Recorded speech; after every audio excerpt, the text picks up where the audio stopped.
ಕಿತ್ತೂರು ಕರ್ನಾಟಕದ 25ನೇ ವರ್ಷದ ಬೆಳ್ಳಿ ಹಬ್ಬದ ಮಹೋತ್ಸವದ ಅಂಗವಾಗಿ ಬಿಜಾಪುರದಲ್ಲಿ ನಡೀತಕ್ಕಂಥ ಒಂದು ಐತಿಹಾಸಿಕ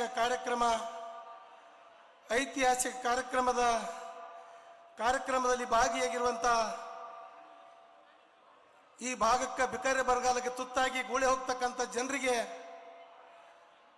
ಮುಖ್ಯಮಂತ್ರಿ ಆಗುವ ಮೂಲಕ ಪ್ರಧಾನಿ ಆಗುವ ಮೂಲಕ ಆಲಿಮಟ್ಟಿ ಅಣೆಕಟ್ಟನ್ನು ಕಟ್ಟಿ ಈ ಭಾಗಕ್ಕೆ ನೀರಾವರಿ ಹರಿಸಿರ್ತಕ್ಕಂಥ ಮಹಾತ್ಮರು ಯಾರ್ಯಾರಿದ್ದರು ಇವತ್ತು ಮಾಜಿ ಪ್ರಧಾನಿ ದೇವೇಗೌಡರು ಅಂತ ಹೇಳಿಕ್ಕೆ ಇಷ್ಟಪಡ್ತೀನಿ ಬಂಧುಗಳೇ.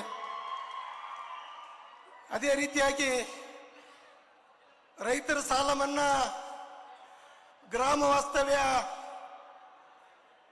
ಇವತ್ತು ಈ ಭಾಗಕ್ಕೆ ಗುತ್ತಿ ಬಸವಣ್ಣ ಕಾಲುವೆ ನೀರಾವರಿಯನ್ನ ಮಾಡುವ ಮೂಲಕ ಇವತ್ತು ನಮ್ಮ ರೈತರು ನಾವು ದೇವಾನಂದ ಚೌಹಾಣನವರು ಹೇಳಿದ್ರು, ಸುಮಾರು 46 ದಿನಗಳವರೆಗೆ ಇಂಡಿಯಲ್ಲಿ ನಾವು ಸಮಗ್ರ ನೀರಾವರಿ ಮಾಡ್ರಿ ಅಂತ ತಿಳ್ಕೊಂಡು ರೈಲ್ವೆ ಬಂದ್ ಮಾಡಿದೆವು, ಹಾವೇ ಬಂದ್ ಮಾಡಿದೆವು, ರಸ್ತಾ ನೋಡಿ ಬಂದೆವು.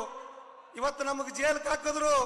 ನನ್ನ ಮೈಯಲ್ಲಿ ಹರಿತಕ್ಕಂಥ ರಕ್ತದಿಂದ ಸರ್ಕಾರಕ್ಕೆ ಬಂಧುಗಳೇ. ಅವಾಗ ಸರ್ಕಾರ ಕಾಣುತ್ತಿರಲಿಲ್ಲ.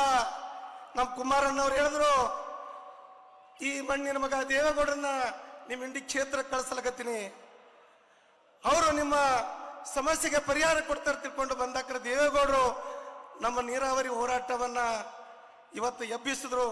ಇವತ್ತು ನಮ್ಮ ಕುಮಾರಣ್ಣವರು ಮುಖ್ಯಮಂತ್ರಿ ಆಗುವ ಮೂಲಕ ರೇವಣಸಿದ್ದೇಶ್ವರ ಏತ್ ನೀರಾವರಿಗೆ 250 ಕೋಟಿಯನ್ನು ಕೊಟ್ಟರು. ಅವಾಗ ನಾವು ತಿಳ್ಕೊಂಡಿ ಬ್ಯಾಜ್ ಕಾಲ ಮೂಲಕ 15 ಕೆರೆಗಳು ತುಂಬಿದು ಗುತ್ತಿ ಬಸವಣ್ಣ ಕಾಲುವೆಗೆ ನೀರು ಹರಿತು. ಅಂತ ಮಹಾತ್ಮರು ನಮ್ಮ ಜಿಲ್ಲೆಗೆ ಬಂದಿದ್ದಾರೆ. ಅವರಿಗೆ ನಾವು ನಿಮ್ಮೆಲ್ಲರ ಪರವಾಗಿ ಆರ್ಥಿಕವಾಗಿ ಸ್ವಾಗತೆಯನ್ನು ಬಯಸ್ತೇನೆ ಬಂಧುಗಳೇ. ಅಂತ ಅದೇ ರೀತಿಯಾಗಿ ಯುವ ಸಂಘಟನೆಯನ್ನು ಕಟ್ಟುವ ಮೂಲಕ, ಯುವಕರನ್ನ ಜಾಗೃತಿ ಮಾಡುವ ಮೂಲಕ ಈ ಭಾಗದಲ್ಲಿ ಯುವ ಶಕ್ತಿ ಹೇಳಬೇಕು. ರೈತರು ಆಶಾ ಕಿರಣ, ರೈತರ ಸಮಸ್ಯೆಗಳನ್ನು ಹಗಲು ರಾತ್ರಿ ಹೊರತಕ್ಕಂಥ ನಿಖಿಲ್ ಕುಮಾರಸ್ವಾಮಿ ಅವರು ಇವತ್ತು ಬಂದಿದ್ದಾರೆ. ಅದೇ ರೀತಿಯಾಗಿ ನಮ್ಮ ನೆರೆಯ ಕ್ಷೇತ್ರದ ನಮ್ಮ ದೇವರಿಪುರಿ ಕ್ಷೇತ್ರ ರಾಜುಗೌಡರು ಕೂಡ ಇದ್ದಾರೆ, ನಮ್ಮ ಮನಗೊಳಿಗೆ ಅಪ್ಪುಗೌಡರು ಕೂಡ ಇದ್ದಾರೆ. ಅದೇ ರೀತಿಯಾಗಿ ನಮ್ಮ ನಾಗ್ಠಣ ಕ್ಷೇತ್ರದ ದೇವಾನಂದ ಚೌಹಾಣ ಸಾಹೇಬರಿದ್ದಾರೆ, ನಮ್ಮ ಸುನೀತಾ ಚೌಹಾಣ್ ಅವರಿದ್ದಾರೆ, ನಮ್ಮ ಇಂಡಿ ಕ್ಷೇತ್ರದ ಮಾಜಿ ಇವತ್ತ ಶಾಸಕರಾಗಿರ್ತಕ್ಕಂಥ ರವಿಕಾಂತ್ ಪಾಟೀಲ್ ಇದ್ದಾರೆ, ವಿಧಾನ ಪರಿಷತ್ ಸದಸ್ಯರಾಗಿರ್ತಕ್ಕಂಥ ಬಿಜಿ ಪಾಟೀಲ್ ಇದ್ದಾರೆ. ಅದೇ ಜೊತೆಯಾಗಿ ನಮ್ಮ ಹೆಗಲಿಗೆ ಹೆಗಲು ಕೊಟ್ಟು ಪ್ರತಿಯೊಂದು ಕೂಡ ಹೋರಾಟದಲ್ಲಿ ಭಾಗವಹಿಸ್ತಕ್ಕಂಥ ನಮ್ಮ ನಾನಾಗೌಡರು ಕೂಡ ಇವತ್ತು ನಮ್ಮ ಸ್ವತಃ ಇವತ್ತು ನಮ್ಮ ಜೊತೆಯಲ್ಲಿ ಇದ್ದಾರೆ ಬೆಂಬಲಿಗಾಗಿ ಬಂಧುಗಳೇ. ಅದೇ ರೀತಿಯಾಗಿ ಇವತ್ತು ರಾಜ್ಯದ ನಮ್ಮ 19 ಜನ ಶಾಸಕರು, ಮಾಜಿ ಮಂತ್ರಿಗಳು, ಮಹಿಳಾ ಸಂಘದ ಸದಸ್ಯರು, ನಮ್ಮ ಜಿಲ್ಲಾಧ್ಯಕ್ಷರು, ಅನೇಕ ಇವತ್ತು ರಾಜ್ಯದ ಮುಖಂಡರು ಕೂಡ ಬಂದಿದ್ದಾರೆ. ನಾನೇನು ಹೆಚ್ಚಿಗೆ ಮಾತನಾಡದೆ, ಇವತ್ತು ಬಿಜಾಪುರ ಜಿಲ್ಲೆ ಹಳ್ಳಿಗಳಿಂದ ಸುರುವಂತ ಬಿಸಿಲಲ್ಲಿ ಬಂದಿದ್ದೀರಿ ಬಂಧುಗಳೇ. ನಾನು ಕೂಡ ನಮ್ಮ ನಾನಾಗಳು 3 ಕಿಲೋಮೀಟರ್ ಇವತ್ತು ಟ್ರಾಫಿಕ್ ಜಾಮ್ ಆಗಿ ಇನ್ನ ಗಾಡಿಗಳು ಬರ್ಲಾಗತ್ತವ. ನಾವು ಸುಡು ಬಿಸಿಲಲ್ಲಿ ಇವತ್ತು ನಡ್ಕೋತ ಬಂದೆವು. ಬಾಯಿ ಬತ್ತಿ ಹೋಗ್ಯದ, ನಡ್ಲಿಕ್ಕೆ ಮಾತಾಡಲು ಕೂಡ ಬರಲ್ದು. ಆದ್ರೂ ಕೂಡ ಒಂದು 2 ಮಾತುಗಳನ್ನು ಮಾತಾಡ್ತೀನಿ ಬಂಧುಗಳೇ. ಇವತ್ತ ನಮ್ಮ ಕುಮಾರಣ್ಣವರು ಬಂಧುಗಳೇ, ನಾನೊಬ್ಬ ಬಡತನದಲ್ಲಿ ಹುಟ್ಟಿರ್ತಕ್ಕಂಥವ.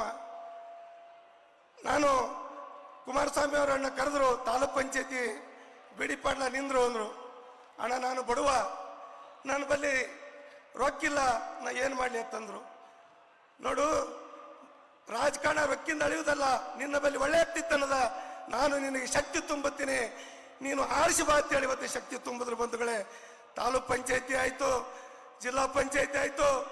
2018ರಲ್ಲಿ ಮತ್ತೆ ನನ್ನ ಕುಮಾರಣ್ಣವರು ಇವತ್ತು ನಮ್ಮ ನಾನಾಗೌಡರ ಮುಖಾಂತರ ನಮ್ಮ ರಾಮು ರಾಠೋಡ್ ಮುಖ ಕರೆಸಿ, ನಿನ್ನ ಬಳಿ ರೊಕ್ಕಿಲ್ಲದ್ರೆ ಏನಾಯ್ತು, ನಿನ್ನಲ್ಲಿ ನೇತದ, ನಿನ್ನಲ್ಲಿ ಜನದ, ನಿನ್ನಲ್ಲಿ ಧರ್ಮದ, ರೈತರಿಗಾಗಿ ಹೋರಾಡ್ತಿ, ರೈತರಿಗಾಗಿ ಪ್ರಾಣ ಕೊಡ್ತಿ, ನಾನು ನಿನ್ನ ಜೊತೆಯಲ್ಲಿ ಇರ್ತೇನೆ.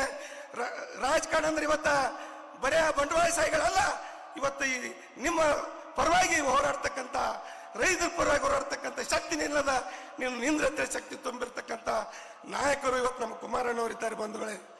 ನಾನು 2018, 2023 ಸ್ವಲ್ಪ ಬಿದ್ದಿರ್ಬೋದು, ಆದರೆ ನಾನು ನಿಮ್ಮ ಮನೆ ಮಗನಾಗಿ ಇವತ್ತು ಬಡವನಿಗೆ ಬಂದು ನಾನು ಬಿಡಿ ಪಾಡ್ಲ ಅಂದ್ರೆ ಇವತ್ತು ಕುಮಾರಣ್ಣ ನನ್ನ ಹೆಸರನ್ನ ಮುಗಿಲ್ ಕೊಯ್ದಿದ್ದಾರೆ. ಬಿಡಿ ಪಾಡ್ಲ ಅಂದ್ರೆ ಒಂದು ಹಿಂದೆ ಒಂದು ಕರಾಳ ಶಕ್ತಿ ಇದೆ ಬಂಧುಗಳೇ. ನಾನು ಬಡತನ ಏನಾದ್ರೂ ಕೂಲಿ ಹೋಗ್ತಕ್ಕಂಥ ಜನಾಂಗ ಇವತ್ತ ಕಾರ್ಮಿಕನಾಗಿ ಚಟುಬಾಯಾಗಿ ಇವತ್ತ ದುಡಿಯುವಂತರಿಗೆ ಇವತ್ತು MLA ಸ್ಥಾನಕ್ಕೆ ಒಯ್ದಾರ್ದವರು ಯಾವಾರಿದ್ರು ಇವತ್ತು ನಮ್ಮ ಕುಮಾರಣ್ಣ ಅಂತ ಹೇಳಕ್ಕೆ ಇಷ್ಟೇನು ಬಂಧುಗಳೇ. ಅಂತ ಕುಮಾರಣ್ಣವರು ಇವತ್ತ ಈ ರಾಜ್ಯದ ಮತ್ತೊಮ್ಮೆ ಮುಖ್ಯಮಂತ್ರಿ ಆಗಬೇಕು, ನಿಖಿಲ್ ಅಣ್ಣ ರಾಜ್ಯ ನಾಯಕರಾಗಬೇಕು. ಇವತ್ತ ನಾನು ನಿಮ್ಮ ಮನೆ ಮಗನಾಗಿ ಇವತ್ತು ಬಡವನಾದ್ರೂ ಕೂಡ ಇವತ್ತು ನನಗೆ 62,000 ಮತಗಳನ್ನು ಕೊಟ್ಟಿದ್ರಿ ಬಂಧುಗಳೇ. ಇಲ್ಲೇ ಚಿನ್ನ ಋಣ, ಈ ಪಕ್ಷದ ಋಣ, ನನ್ನ ಉಸಿರು ಈ ಭೂಮಿಯಿಂದ ಮೇಲೆ ಹೋಗೋವರಿಗೆ, ನನ್ನ ಶರೀರ ಮಣ್ಣಲ್ಲಿ ಮಣ್ಣು ಹೋಗೋರಿಗೆ ನಿಮ್ಮ ಸೇವಕನಾಗಿ ಮನೆ ಮಗನಾಗಿರ್ತೇನೆ. ನಿಮ್ಮ ಆಶೀರ್ವಾದ, ಕುಮಾರಣ್ಣನ ಆಶೀರ್ವಾದ, ಈ ನಾಡಿನ ಜನತೆ ಆಶೀರ್ವಾದ ಇರಲಿ ಅಂತಕ್ಕಂಥ ಮಾತನ್ನು ಹೇಳಿ ನನ್ನೊಂದೆರಡು ಮಾತು ಮುಗಿಸ್ತೇನೆ. ಜೈ ಹಿಂದ್, ಜೈ ಕರ್ನಾಟಕ.